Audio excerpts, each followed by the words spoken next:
شرائط میں سب سے پہلی شرط اللہ سبحانہ و تعالیٰ کے حضور آپ نے حلال کمانا ہے، حلال کھانا ہے، حلال پہننا ہے۔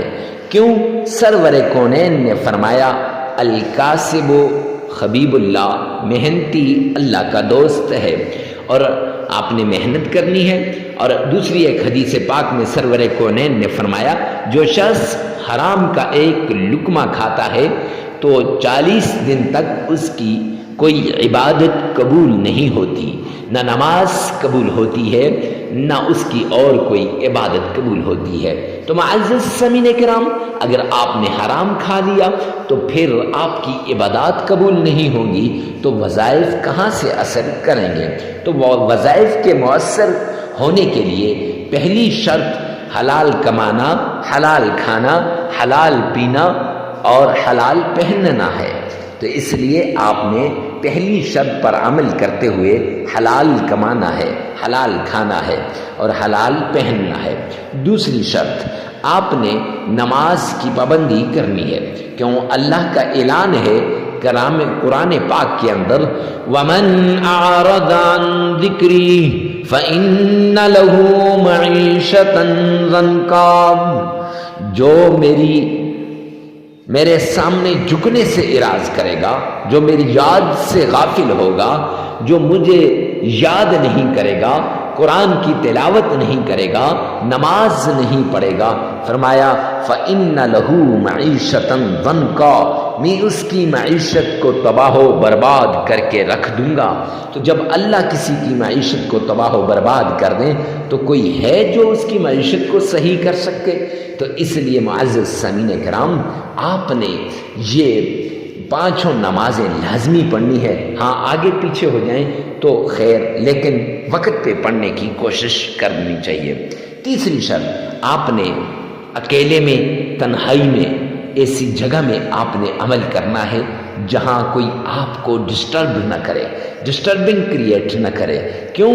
جب ڈسٹرب ہوں گے پھر وظیفے کی طرف دھیان نہیں رہے گا، جب دھیان نہیں رہے گا تو پھر معزز سامعین کرام کیسے وہ وظیفہ قبول ہوگا؟ لہٰذا وظیفہ کرتے وقت جس مشکل کے لیے، جس بیماری کے لیے، جس تکلیف کے لیے، جس چیز کے لیے آپ وظیفہ کر رہے ہیں، اس چیز کو، اس بیماری کو، اس مشکل کو، اس تکلیف کو آپ نے سامنے رکھنا ہے اور اس کو ذہن میں رکھ کر پھر آپ نے عمل کرنا ہے۔ انشاءاللہ یہ عمل آپ کے لیے آخری عمل ثابت ہوگا، آپ کی تکلیفیں دور ہو جائیں گی، آپ کی مصیبتیں ختم ہو جائیں گی۔ ہر طرح کی تکلیف سے نجات کے لیے آپ نے اس طریقے کو اپنانا ہے۔ یہ 3 شرائط ہیں، ان پہ لازمی عمل کیجیے گا۔ سب سے پہلے آپ نے آمنہ کے لال عبداللہ کے در یتیم جناب نبی کریم صلی اللہ علیہ وآلہ وسلم کی شان میں عقیدت کے ساتھ، پیار کے ساتھ، محبت کے ساتھ درود پاک پڑھنا ہے۔ معزز سامعین کرام، اب یہ درود پاک کون سا پڑھنا ہے اور کتنی بار پڑھنا ہے اور کیسے پڑھنا ہے، سب کچھ آپ کو بتا دیا جائے گا، لیکن اتنا ضرور کہوں گا کہ میرے آقا مدنی کریم صلی اللہ علیہ وآلہ وسلم کا فرمان مبارک ہے کہ جو شخص دنیا کے کسی کونے پر بھی بیٹھ کر مجھ پر درود پاک بھیجتا ہے، وہ درود پاک مجھ تک پہنچایا جاتا ہے۔ اب کون سا درود پاک پڑھنا ہے؟ نماز والا، جسے ہم درود ابراہیمی کہتے ہیں۔ ارے مفتی صاحب، یہ درود پاک کیوں خاص؟ اس لیے کہ اس میں آپ کا تلفظ صحیح ہے، دن میں کئی بار آپ اس کو پڑھتے رہتے ہیں۔ اور کتنی بار پڑھنا ہے؟ 3 بار پڑھنا ہے۔ ارے مفتی صاحب، 5-7 بار کیوں نہیں، 3 بار کیوں خاص ہے؟ جامعہ ترمذی جلد 2 کی روایت ہے، سرور کونین تاجدار مدینہ کا فرمان عالی شان ہے کہ جو شخص درود پاک 3 مرتبہ پڑھتا ہے وہ اللہ کی ذمہ داری میں آ جاتا ہے۔ لہٰذا آپ بھی اللہ کی ذمہ داری میں آ جائیں گے۔ معزز سامعین کرام، آپ نے اس درود پاک کو 3 مرتبہ پڑھنا ہے اب پڑھنا کیسے ہے؟ آئیے میرے ساتھ مل کر بآواز بلند ایک مرتبہ درود پاک پڑھیے گا۔ اللہم صلی علی محمد وعلی آل محمد کما صلیت علی ابراہیم وعلی آل ابراہیم انک حمید مجید۔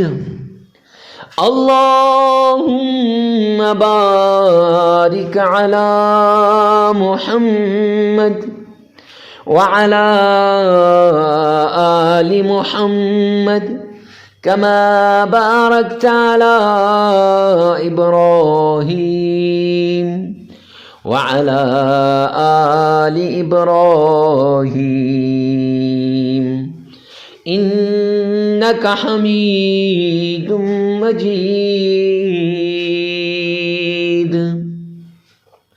معزز سامعین کرام، درود پاک 3 مرتبہ آپ نے پڑھ لینا ہے۔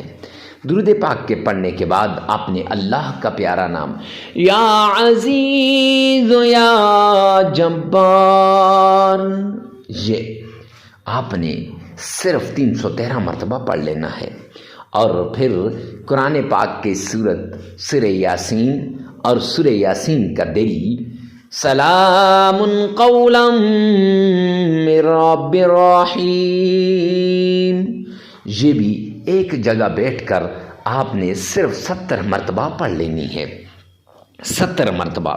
معزز سامعین کرام، 70 مرتبہ سورہ یاسین کا دلیل سلام قولا من رب الرحیم آپ نے پڑھ لینی ہے۔ پھر اس کے بعد آپ نے قرآن پاک کی چھوٹی سی سورت ہے جسے سورہ اخلاص کہتے ہیں، قل هو اللہ احد اللہ الصمد لم یلد ولم یولد ولم یکن له کفوا احد، یہ آپ نے پڑھنی ہے۔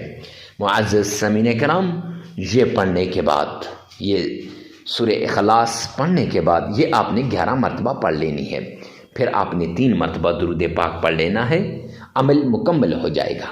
یہ عمل 3 دن بھی آپ کر سکتے ہیں، 5 دن بھی کر سکتے ہیں، 7 دن بھی کر سکتے ہیں۔ یاد رکھیے گا، عمل کے دوران ناغہ نہیں کرنا، جگہ کی قید نہیں ہے، وقت کی قید نہیں ہے۔ ویڈیو کو ثواب کی نیت سے صدقہ جاریہ سمجھ کر آگے شیئر کرنا مت بھولیے گا۔ اللہ میرا اور آپ کا حامی و ناصر ہو۔ والسلام۔